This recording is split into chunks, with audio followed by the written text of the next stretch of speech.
अगर हम बहुत गौर से चिंतन करें तो हम पाएंगे कि नानक के जीवन की पूरी शिक्षाओं का सार एक ही है।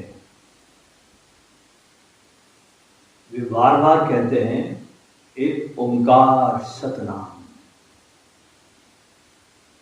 इस धरती पर वे कहते हैं कि ओंकार ही एक सच्चा नाम है, एक ही सत्य है। उनके साथ चलने वाले उनके शिष्य जो थे उनको बस यही मंत्र दिया कि इस ओम का वे विचार न करें, बल्कि उसकी गहराइयों में डूब जाए और जैसे जैसे उस गहराई में एक एक शब्द ओम का गूंजता रहता है और जैसे ही उस ओम की गहराई में हम ध्यान लगाते हैं तो वो ध्यान और भी उस ओम की गहराई को बढ़ा देता है। अच्छा, ओंकार की जो गूंज है ये जन्म से ही आपके साथ है।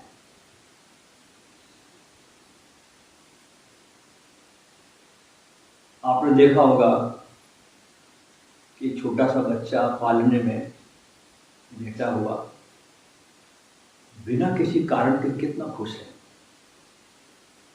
कोई कारण नहीं उसको खुश होने का, न कोई लॉटरी लगी, न कोई गर्लफ्रेंड मिली, न कोई बैंक बैलेंस बढ़ा, न कोई नाम, न कुछ नहीं।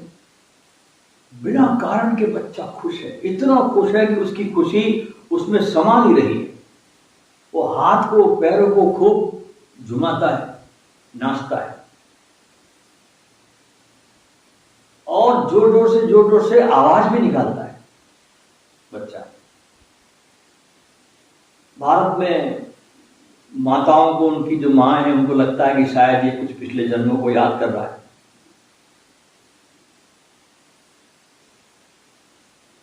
लेकिन ऐसा नहीं है। और मनोवैज्ञानिक भी बच्चे के इस अवस्था से बहुत आश्चर्यचकित है। योगियों ने पूरी तरह से एक अलग कारण खोज निकाला है कि शरीर का स्वस्थ रहना ही काफी नहीं है। बहुत लोग देखते हैं कि जिनके शरीर बहुत अच्छे हैं,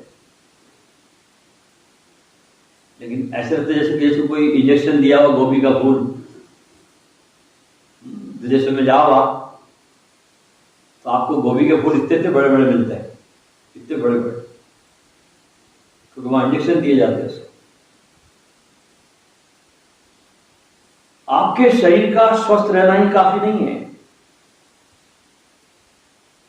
बच्चा जो होता है भीतर ओंकार की प्रतिध्वनि को सुनता है, एक कोमल और एक बड़ा मधुर स्वर, और बच्चा इस ध्वनि, इस मधुर संगीत को भीतर सुनकर इतना मुग्ध हो जाता है। ये सुनकर शिशु मुस्कुराता है, गुर्राता है और खुशी महसूस करता है। हो सकता है कि बड़ा होते होते बच्चे का स्वास्थ्य तो ठीक रह सकता है, लेकिन ये प्रसन्नता चली जाएगी, क्योंकि भीतर का राग खो गया। अब बच्चे को ओंकार के इस नाद को बड़ी सहजता से सुनना कठिन हो जाएगा। क्यों? क्योंकि उसके चारों तरफ शब्दों की परतें हैं, पर्दा गिर गया शब्दों की परतों का। इसलिए ज्ञानियों ने कहा है कि ओंकार जो है वो जीवन का फवारा है। किसी एक शब्द में डूबते ही चिंतन शुरू हो जाता है और कोई भी शब्द चलेगा। आप अल्लाह भी बोल सकते हो, राम भी बोल सकते हो, कृष्ण भी बोल सकते हो। कोई नाम याद नहीं तो आप अपना नाम भी बोल सकते हो, वो भी चलेगा। लेकिन ओंकार से सुंदर कोई शब्द नहीं है। जैसे आप इस ओंकार की गहराई में प्रवेश करते हैं तो आगे जाकर ये शब्द खो जाता है, और जैसे जैसे ये फीका पड़ने लगता है, बाहरी पहला चरण बोलने वाला, आपके भीतर मन के अंदर इसका चिंतन शुरू होता है। शब्द हमेशा ही अंत में खो जाता है और सभी मंत्र खो जाते हैं क्योंकि वे मन के ही एक हिस्से है। कितने भी मंत्र खो जाए लेकिन सर्वोच्च मंत्र जो है आपके भीतर जो गूंज रहा है वो कायम रहता है। पहले हम ओम का नाद करते हैं, ओम ओम ओम।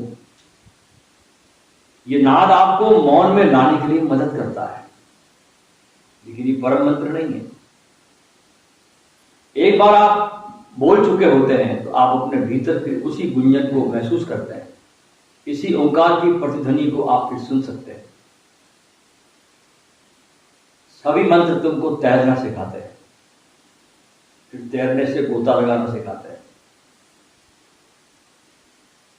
लेकिन आखिर जो ओंकार का जो गूंज रहा है ये तुमको डुबा देता है, उस नाद में डुबा देता है। देखिए सुबह होती है, वृक्षों में देखो, सुबह जाकर के कितनी शांति होती है वृक्षों में, महसूस करो पक्षियों की चहचहाट, हवाओं का वृक्षों से गुजरना,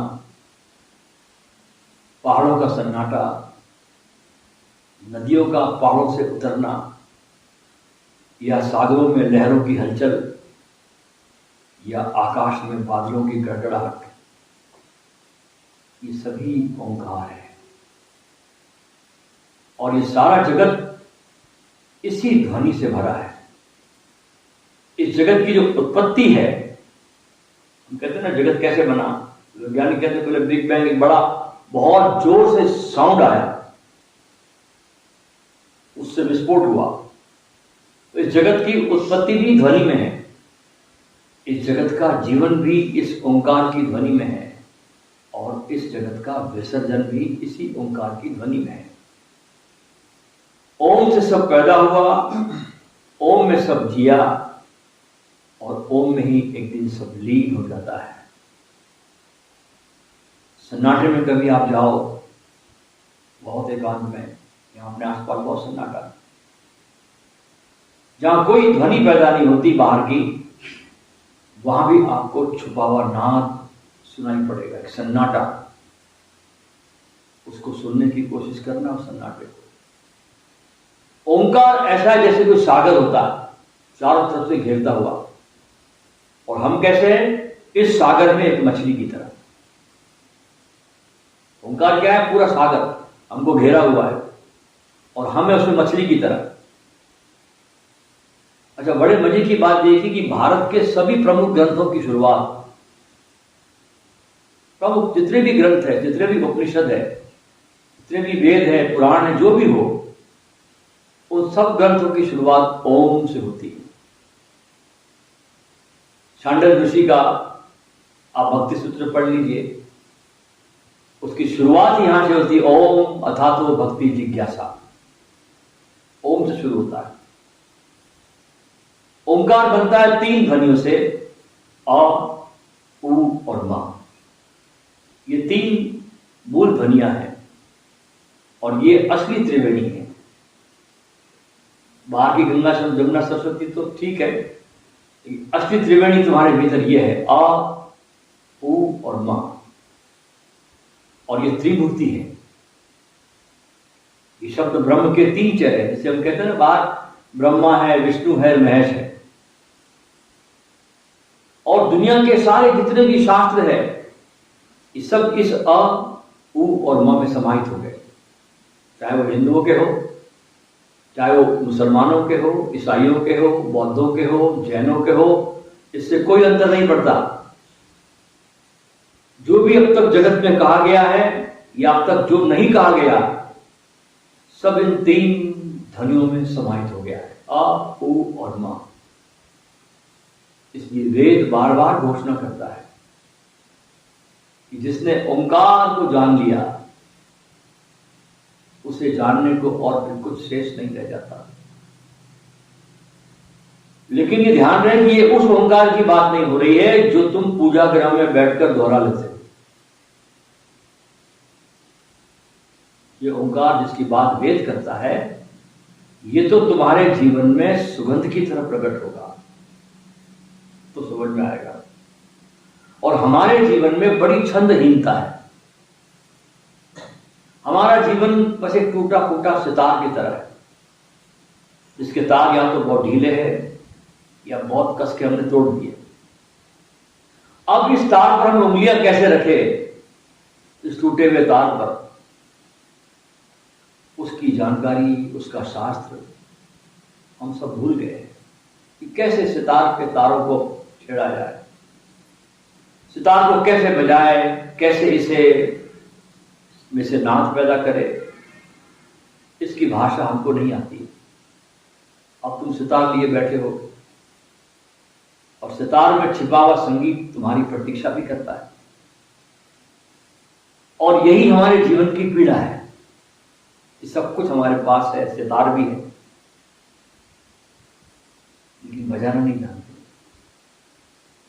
ये सारी पीड़ा हमारी रूपांतरित हो सकती है इस ओंकार के नाद सुनने में, इस ओंकार को गाने में, इस ओंकार को गुनगुनाने में। और जैसे ही हम इसको गुनगुनाना शुरू करते हैं, गाना शुरू करते हैं, हमारे भीतर से परमात्मा की सरिता बहनी शुरू हो जाती है। इसलिए शास्त्र में लिखे हुए ओम की बात नहीं है, ये तुम्हारे जीवन में अनुभव की और अनुभूति की बात हो रही है। ओम गायत्री भी तुम्हारे भीतर छिपी है, भगवत गीता भी हमारे भीतर छिपी है, कुरान की आयतें भी हमारे भीतर मचल रही है, तड़फ रही है। मुक्त करो। हमारे भीतर बड़ा रुदन है, जैसे किसी वृक्ष में हो, किसी बीज में हो जो वृक्ष नहीं बन पाया, फूल नहीं बन पाया, हवा में डोल नहीं पाया। जैसे किसी नदी में पीड़ा हो, चट्टानों के कारण वो बह न सकी और सागर में मिल न सकी। हमारे भीतर ओंकार पड़ा है, बंधनों में, जंजीरों में, विचारों के कारागृह में, धारणाओं में, अपेक्षाओं में, कामनाओं में। इस जंजीरों से इस ओंकार को मुक्त करना है ताकि हम गा सके, गुनगुना सके और नाच सके।